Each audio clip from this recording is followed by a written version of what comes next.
Minhas queridas irmãs, eu tenho uma dívida muito grande para com as mulheres, para com a minha mãe, Elvira, para com a minha esposa, Djanira, e minhas 5 filhas, Júnia, Lênia, Crênia, Delna e Gínia. Tenho uma dívida muito grande com a missionária batista, Dona Rosali Aprebe, autora de um devocionário, um dos primeiros a surgir no Brasil, Ouro, Incenso e Mirra. Quando eu era mocinho, eu li esse devocionário e era muito edificado. Minha mãe percebeu que eu admirava o que a Dona Rosali escrevia, e sem que eu soubesse, ela mandou uma carta para ela. Não sabiam o endereço dela, mandou através da Casa Publicadora Batista, e de repente eu recebi uma carta da autora do livro que eu estava lendo. Imagine você isso para um adolescente, um rapazinho, e ela se tornou uma intercessora e uma amiga muito pessoal minha.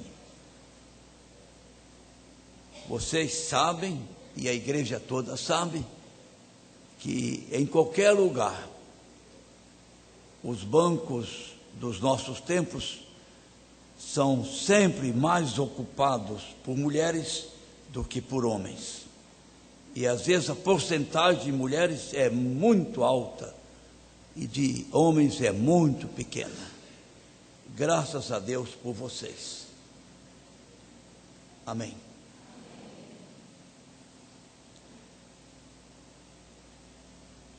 Alguns poucos versículos do primeiro capítulo do Evangelho de João. No princípio era o Verbo, e o Verbo estava com Deus, e o Verbo era Deus. Ele estava no princípio com Deus. Todas as coisas foram feitas por intermédio dele, e sem ele, nada do que foi feito se fez. A vida estava nele, e a vida era a luz dos homens. A luz resplandece nas trevas, e as trevas não prevaleceram contra ela. Apenas os 5 primeiros versículos. Assentados, vamos orar. Ó Deus, te damos graças por estarmos aqui na tua presença, por estarmos juntos com irmãos e irmãs, com pessoas idosas e com crianças. Te damos graças, porque nós todos temos em comum o Senhor Jesus Cristo como nosso Senhor e Salvador. Ó Deus, tem misericórdia de nós. Perdoa a carga pecaminosa que carregamos dentro de nós. Perdoa a nossa falta de confiança em Ti, uma confiança maior. Perdoa o nosso medo, a nossa ansiedade. Visita-nos agora, ó Deus. Enche a nossa alma, alimenta-nos. Precisamos de pão espiritual, tanto quanto o pão material. Nós te pedimos, em nome de Jesus Cristo. Amém. Meus irmãos, há muitos anos, quando eu li o primeiro livro de John Stott, publicado em português, Cristianismo Básico, uma frase dele ficou na minha memória e permanece até hoje e tem um valor enorme para mim. Eu quero recitar esta frase para os irmãos e gostaria que as nossas irmãs que estão aqui à direita, depois, assim assentadas, recitassem esta frase. Eu vou mencionar umas 2 ou 3 vezes para ajudá-las. Espero que as irmãs deem uma lição para toda a outra igreja de memória, tá bom? É muito curta a frase. Jesus não é homem disfarçado de Deus, nem tampouco Deus disfarçado de homem. Vou repetir mais uma vez. Jesus não é homem disfarçado de Deus, nem tampouco Deus disfarçado de homem. Mais uma vez, ou já estão em condições? Então vamos.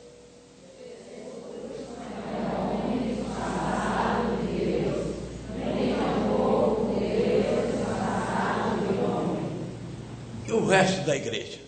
É possível? Então vamos. Jesus não é homem disfarçado de Deus, nem tampouco Deus disfarçado de homem. A frase é muito curta e é corretíssima. Expressa uma verdade de suma importância. Ela se refere às 2 naturezas de Deus, a natureza humana e a natureza divina. Jesus não é Deus disfarçado de homem, ele é homem mesmo, nem tampouco homem disfarçado de Deus, ele é Deus mesmo. Ele é ambos, ele é homem e é Deus. É por isso que os evangelhos às vezes se referem a ele chamando-o de filho do homem, outras vezes de filho de Deus. Ele é tanto filho de Deus como filho do homem. Ele é homem porque, como eu acabei de ler em João, o Verbo se fez carne. Eu quero, com a ajuda de Deus, fixar isto na memória e na mente e no coração de todos os queridos irmãos da Igreja Presbiteriana da Bahia. Para tanto, vou lembrar algumas coisas realmente interessantes, curiosas. Por exemplo, sobre as idades de Jesus. Como homem, 3 idades são mencionadas nos evangelhos. Quando ele tinha 40 dias, ele foi apresentado no templo. Quando ele tinha 12 anos, ele discutiu com os doutores do templo em Jerusalém. Quando ele tinha 30 anos, ele iniciou o seu ministério. Como Deus, não podemos mencionar idade alguma, porque Jesus está fora do tempo. Ele é eterno, ele é o alfa e o ômega, o princípio e o fim. Voltando a João capítulo 1, no princípio era o Verbo. Esse princípio é o princípio mais remoto possível. Nesse princípio mais distante possível, já era. Jesus já era o Verbo. Não é interessante? Outra, Jesus, como homem, ele é coisas curiosas. Ele é mais novo que João Batista. Como Deus, ele é mais velho que João Batista. Jesus viveu 700 anos depois de Isaías e era mais velho que Isaías. Jesus viveu 1000 anos depois de Davi e era mais velho que Davi.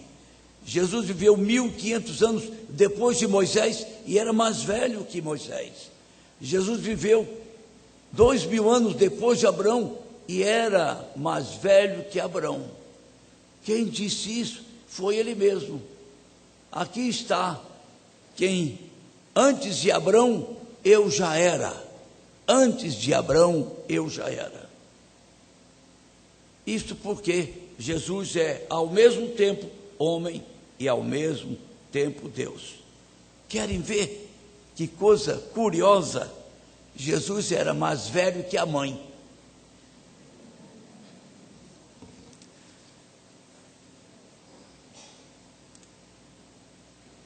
Desejo falar mais um pouquinho sobre Jesus como homem. Jesus como homem teve fome. Por isso que John Stott está correto. Ele não é homem disfarçado de Deus, nem Deus disfarçado de homem. Porque ele era homem, ele teve fome. Pelo menos em 2 ocasiões a Bíblia diz que ele teve fome. A primeira foi logo depois daquele jejum de 40 dias. A outra ocasião foi quando ele fazia uma viagem de Jerusalém a Betânia. O Evangelho de Marcos registra que ele estava com fome e ele julgava que havia fruto numa figueira. Ele queria comer o fruto da figueira porque estava com fome. Jesus, como homem, teve sede. Ele tinha necessidade de água, como nós temos. A nossa necessidade de água é maior do que a necessidade de comida. Em 2 passagens, pelo menos, esta sede de Jesus é declarada. Em Samaria, na proximidade de Sicar, ele estava viajando a pé de Jerusalém para a Galileia e tinha que atravessar uma província que ficava entre a Judéia e Galileia. Na altura de Sicar, por volta do meio-dia, eles pararam, ele e os apóstolos, e ele assentou-se junto a um poço, e veio uma mulher samaritana para tirar água. Ele pediu a ela água. Ele estava com sede. A outra ocasião foi na cruz. Ele não chegou a pedir, mas uma das 7 palavras é: tenho sede. Curiosamente, em ambas as ocasiões, não lhe deram água. Jesus, como homem, teve cansaço físico. Vocês se lembram a última vez em que estiveram muito cansados, fisicamente falando? O cansaço é uma coisa incômoda, bem desagradável. Jesus também, como homem, sentiu cansaço. Junto ao poço de Sicar, está escrito no Evangelho de João: cansado de viagem, Jesus assentou-se. Ele tinha viajado a manhã inteira a pé, estava cansado. Deus não se cansa, mas ele não era apenas Deus, ele fez-se carne, ele era homem.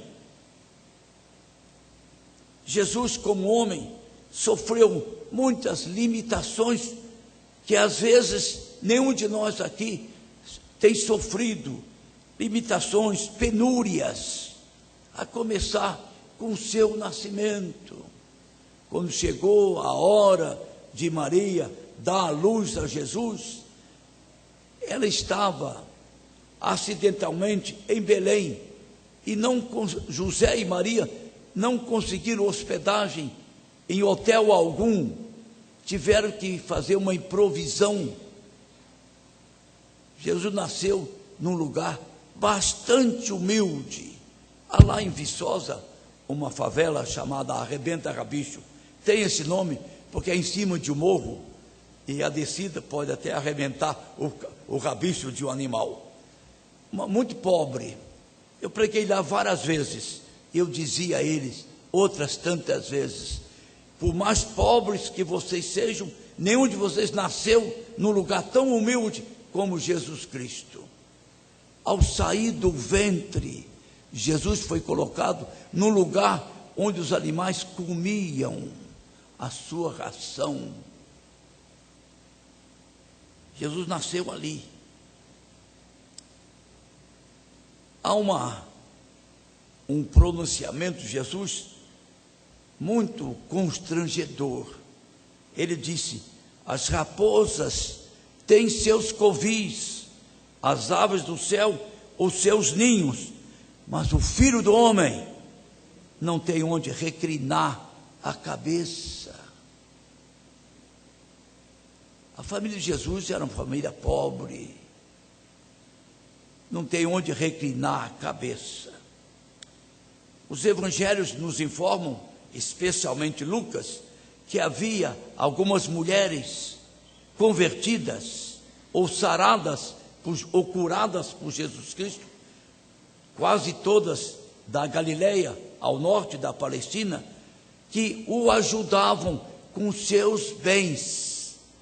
Quem sabe teria sido a primeira SAF, né? Ajudavam Jesus com seus bens.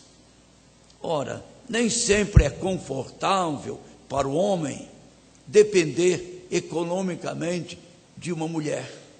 Jesus dependeu economicamente dessas senhoras piedosas.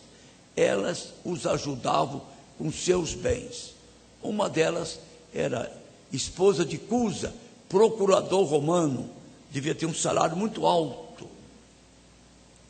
Ele precisava dessas contribuições. Desde,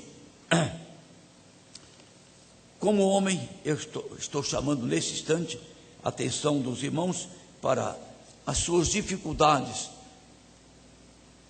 Jesus, como homem, foi exposto à tentação. Aqui está talvez a maior prova da sua humanidade. A tentação é uma coisa muito desagradável. Algumas vezes no meu escritório, de manhã cedinho, de joelhos, quando eu oro, faço a minha primeira oração, eu lamento diante de Deus o fato de eu ainda ser tentado, isto é, convidado com muita força e com muita insistência a fazer coisas que eu sei que são erradas. Eu pensava que com a idade e com o crescimento espiritual eu fosse dispensado destas tentações, mas não sou e ninguém é. Jesus, como homem, tinha o mesmo problema. Há duas diferenças entre ele e nós. Nós estamos tentados do lado de fora e do lado de dentro. Jesus só do lado de fora, porque ele não tinha o estigma do pecado original que nós temos. Outra diferença é que nós caímos às vezes, e Jesus nunca caiu em pecado quando tentado. Mas e não pensemos que Jesus foi tentado apenas naquela ocasião, logo no início do seu ministério, que ele foi tentado diretamente pelo diabo. Jesus foi constantemente tentado. Não sei se os irmãos enxergam isso na Bíblia. Às vezes de maneira muito sutil. Numa ocasião, quando ele fazia a última viagem para Jerusalém, exatamente para fazer a oferta pelo pecado, tornando possível a nossa salvação, ele foi preparando o ânimo dos discípulos dizendo-lhes com franqueza: o Filho do Homem será entregue nas mãos dos pecadores, e eles farão isso e aquilo com ele. Pedro, ao ouvir isto, chamou Jesus à parte e disse: se é perigoso irmos a Jerusalém, então não vamos. Jesus percebeu que Pedro estava sendo usado por Satanás para desviá-lo da cruz, e nunca ele foi tão enérgico com Pedro como nesta hora. Arreda-te de mim, Satanás. Jesus humanamente não queria ir, sabia, queria e não queria, era tentado. Mas tenho para mim que a tentação maior, a última e grande tentação pela qual Jesus passou, foi no Getsemane. Os irmãos se lembram? Depois daquela reunião no cenáculo, ele foi com os discípulos para o jardim do Getsemane. Ali ele entrou num tremendo sofrimento. Ele sabia que essa hora tinha chegado. Daqui a pouquinho ele seria preso, seria julgado, seria açoitado, receberia tapas, agressão com mão aberta, receberia socos, agressão com a mão fechada, seria condenado por causa de falsos testemunhos, seria negado por Pedro, traído por Judas, receberia um beijo cínico da parte. Ele sabia disso tudo, então tinha que ter coragem para enfrentar tudo isso, já que ele poderia desistir disto. Não deveria, mas poderia. Então, nesta hora, Jesus, depois de pedir o auxílio de Pedro, Tiago, João, se afastou desse grupinho de 3 e encostou o seu rosto no chão e fez aquela oração que nós todos conhecemos: meu Pai, se possível, passe de mim este cálice, todavia não seja a minha vontade, mas a tua vontade. Meus irmãos, naquele momento, a vontade de Jesus era não beber o cálice. Ele veio para beber o cálice. Quando João o apresentou ao povo, João disse: eis o Cordeiro de Deus que tira o pecado do mundo. Jesus não veio para fazer milagres, nem tampouco para expulsar demônios, nem tampouco para ressuscitar mortos, nem tampouco para curar doentes. Ele veio especialmente para, por meio do seu sacrifício, tirar o pecado do mundo, propiciar a salvação, tornar possível o perdão de pecados. Naquele momento, ali no Getsemane: seja feita a tua vontade e não a minha. A vontade dele, circunstancial, que durou pouco tempo, foi uma tentação horrível.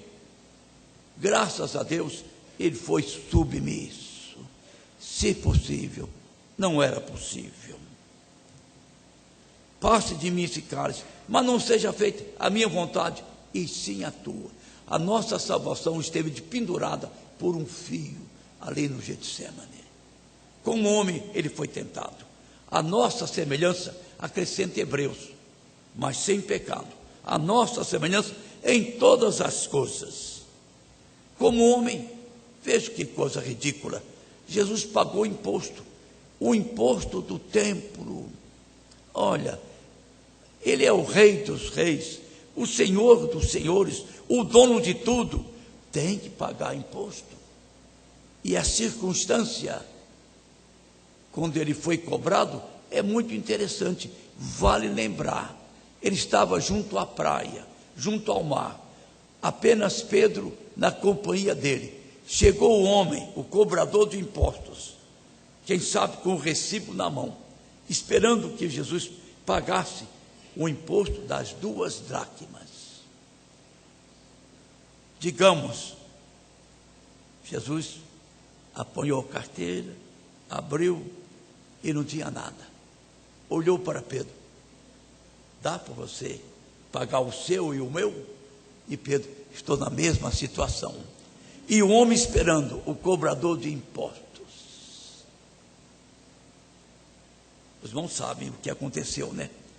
Jesus lançou mão de um expediente, mandou Pedro lançar o anzol ao mar e partir pelo meio o peixe que ficou preso na isca, no anzol. E lá dentro havia um estáter. O estáter vale 4 denários. Foi o suficiente para pagar o imposto de Pedro e de Jesus. Como homem, Jesus chorou.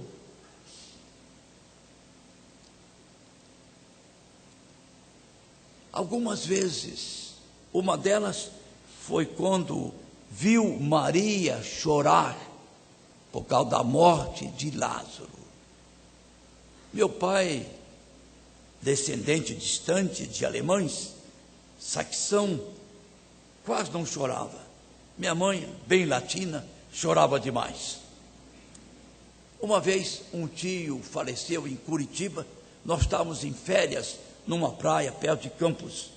Chegou o telegrama e não havia tempo de papai chegar para o enterro dele, muito distante, há muitos anos atrás. Então, pela primeira vez eu vi meu pai chorando. Aí eu chorei, não por causa da morte do meu tio, que eu nem sequer conhecia, mas por ver papai chorando. É horrível ver os outros chorando, né? Isso nos incomoda muito. Jesus não chorou por causa da morte de Lázaro.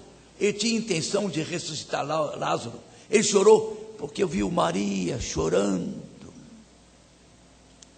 Ele chorou ao ver Jerusalém à distância, do alto de um monte, numa das suas viagens a Jerusalém. E ele chorou e disse: quantas vezes eu quis reunir os teus filhos, como a galinha reúne os pintinhos debaixo das asas, e vós não o quiseste. E Jesus sabia o que aconteceria com Jerusalém 30 ou 40 anos depois, no ano 70, quando Tito destruiria, queimaria a cidade. Bem, agora, e como Deus? Por ser Deus, ele estava acima das leis cósmicas, das leis físicas.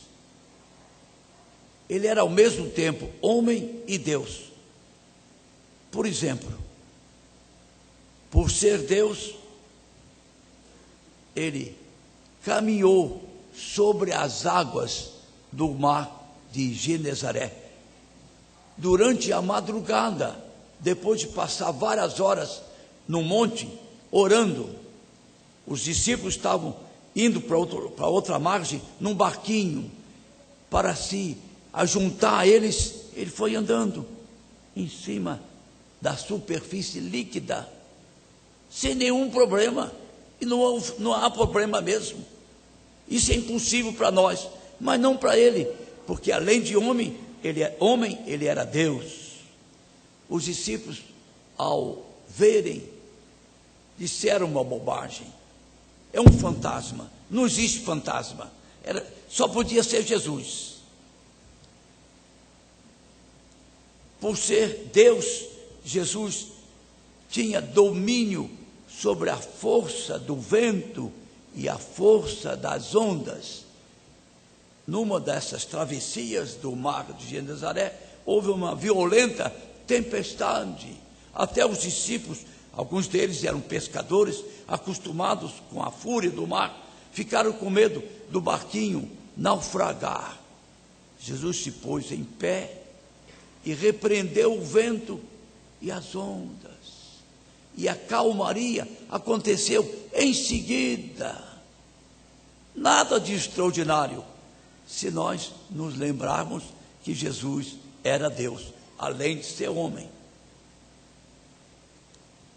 Por ser Deus, Jesus fez uma coisa totalmente inexplicável e estranha para o nosso raciocínio.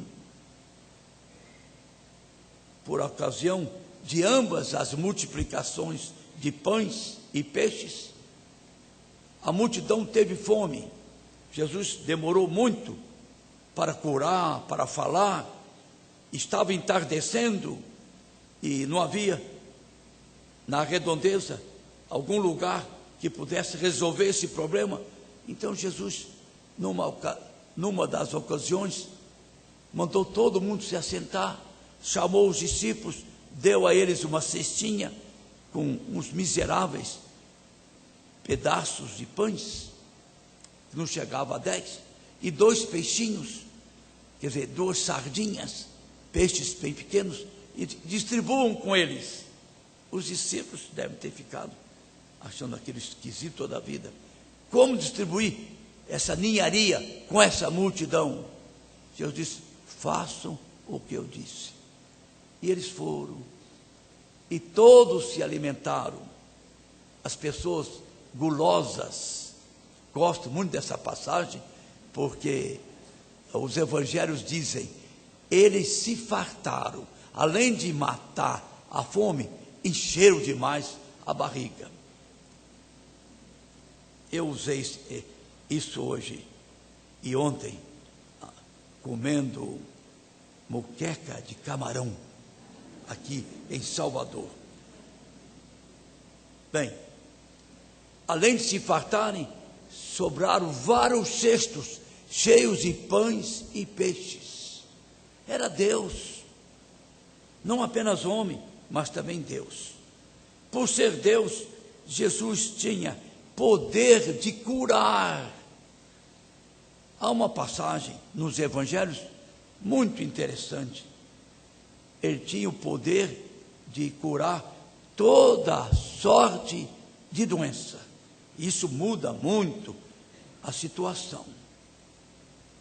Por meio de orações e muitos outros expedientes, religiosos ou não, nós podemos provocar a cura em algumas pessoas que estão sofrendo.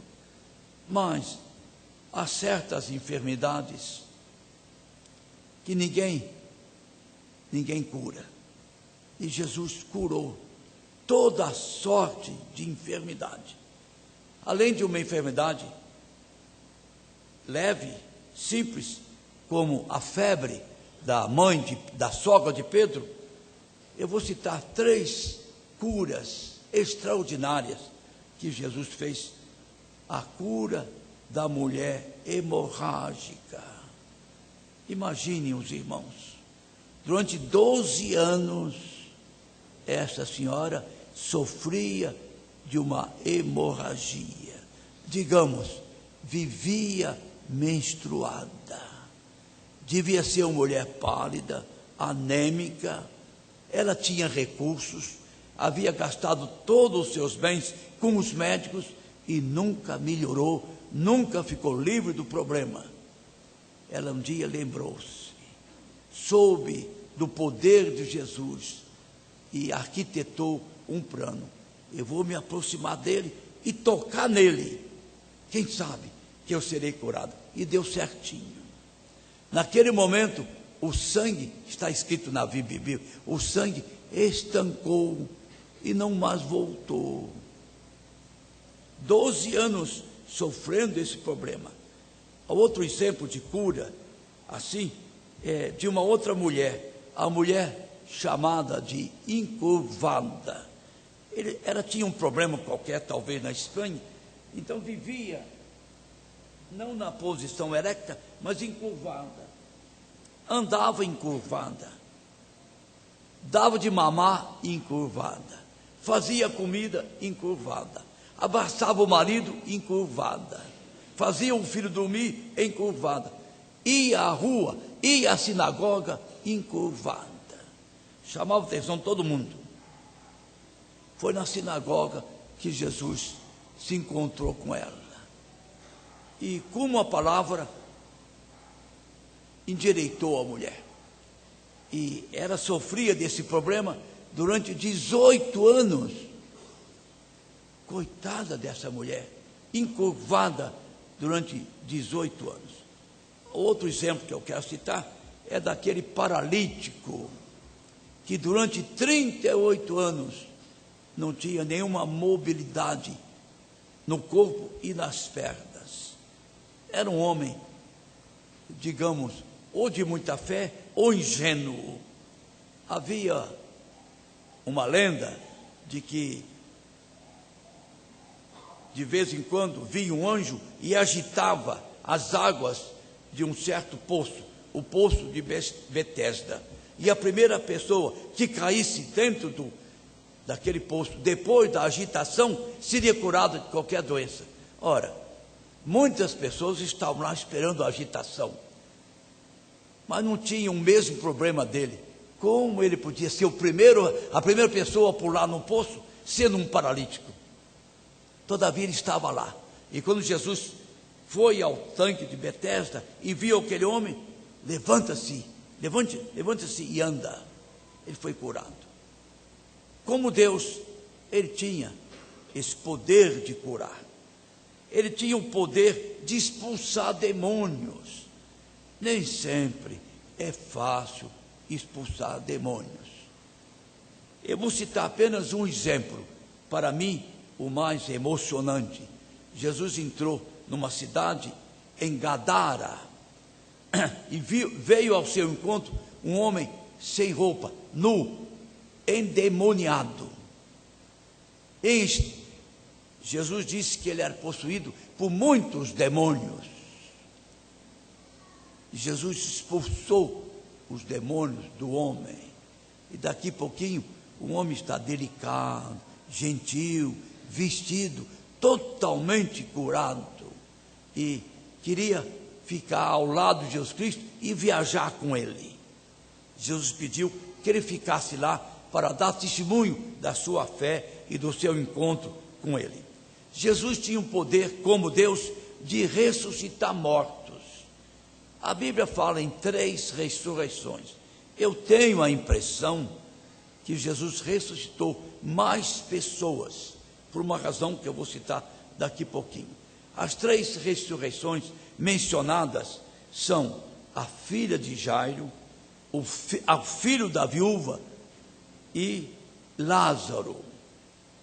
A filha de Jairo era uma adolescente de 12 anos que tinha acabado de morrer. Ainda não estava com a cor cadavérica, nem com a rigidez cadavérica. A vida havia cessado naquele momento. Jesus devolveu a ela a vida. O caso do filho da viúva de Naim, ele já tinha morrido, era um rapaz. Algum tempo atrás, algumas horas antes, estava sendo levado para o cemitério do outro lado das portas que cercavam Naim, para ser sepultado.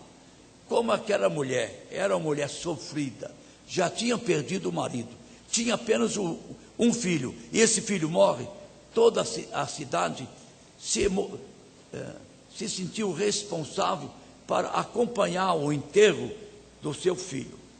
E houve um fenômeno muito curioso. Eles estavam saindo, carregando o morto, e Jesus estava entrando com os seus discípulos. Foi uma espécie de pororoca, o encontro de águas doces com a água salgada, lá no estado do Pará. A morte se encontrou com a vida se encontrou com a morte. A vida estava em Jesus, a morte estava naquele rapaz. E Jesus mandou parar o esquife e ressuscitou o rapaz. Eu digo que acho que eram outras, acho que os evangelhos só citaram esses 3 por uma questão pedagógica. Jesus, eu não vou fazer essa pergunta, porque tenho medo de vocês errarem e ficar feio. Mas qual foi a ressurreição mais fácil? Ou qual foi a ressurreição mais difícil das 3? A resposta certa seria nenhuma das 3. Porque quando a morte se instala, não tem mais jeito. Então, eles queriam mostrar isso, o poder de Jesus sobre alguém que tinha acabado de morrer, sobre alguém que tinha morrido horas antes, e sobre alguém que já estava em estado de putrefação, já cheirava mal e já estava sepultado. Lázaro. Nenhuma das três foi mais difícil ou foi mais fácil. Jesus como Deus. Então vamos lembrar outra vez. Jesus não é Deus fantasiado de homem, nem homem fantasiado de Deus. Ele é ambas as coisas. Ele é homem e é Deus. É esse o Jesus que nós seguimos. Por ser Deus, Jesus tinha o poder de perdoar. Em última análise, só Deus pode perdoar. Qualquer pecado sempre é cometido contra Deus, em última análise. E ninguém pode perdoar pecados senão Deus. Quantas vezes Deus perdoou pecados? Os irmãos, as irmãs, por exemplo, conhecem as 3 mulheres sem nome, das quais Jesus perdoou pecados. Mulheres sem nome são conhecidas de maneira muito desagradável. Eu me refiro à mulher samaritana, que vivia uma vida censurável e, além disto, sofredora, ou mulher instável, que não se realizava com nenhum marido, já estava com o 6º homem. Os irmãos se lembram da mulher adúltera? É um caso um pouco diferente da mulher samaritana. Ela tinha sido apanhada naquele momento em flagrante adultério. Os acusadores sabiam quem era já que a apanharam em flagrante adultério, eles sabiam quem era o adúltero, o homem, mas não levaram o homem, levaram só a mulher. Jesus ficou indignado com aquilo. E os irmãos sabem o fim da história. Mulher, onde estão os teus acusadores? Depois daquela palavra de Jesus dirigida a eles. Ninguém te condenou? Não, Senhor. Eu também, o único que ficou, o único que poderia condená-la, eu também te perdoo. Vai e não peques mais. Quer dizer, essas mulheres, a mulher samaritana tornou-se uma evangelista em Samaria. Muitos samaritanos, a princípio, creram por causa do testemunho dela. E a outra mulher sem nome é chamada a mulher pecadora. Mulher samaritana, mulher adúltera e mulher pecadora. Essa era conhecida na cidade como uma mulher pecadora. E não conhecemos o primeiro encontro de Jesus com essa mulher, quando ele a perdoou. Nós conhecemos quando ela quis manifestar a sua profunda gratidão a Jesus, porque tinha sido perdoada. Eu não vou relembrar esse quadro, mas é de extrema beleza. O ladrão na cruz: hoje estarás comigo no paraíso. Ele não falou: hoje ambos estarão comigo no paraíso, porque apenas um se converteu.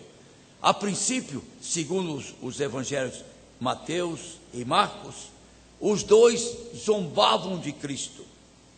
De repente, um deles deixou de zombar de Cristo, olhou para ele e disse: lembra-te de mim quando entrar no teu reino.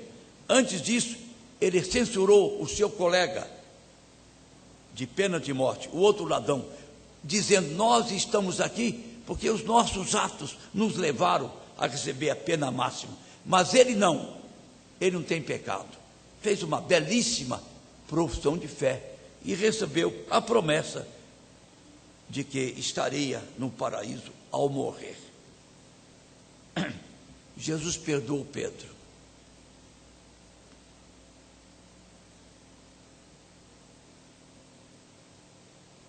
Pedro negou Jesus 3 vezes em seguida.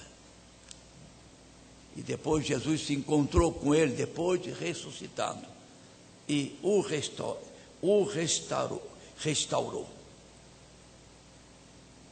Vamos recordar outra vez a frase e encerrar. Jesus não é Deus fantasiado de homem, nem homem disfarçado de Deus. Ele é filho do homem e filho de Deus. Esse é o nosso Jesus Cristo.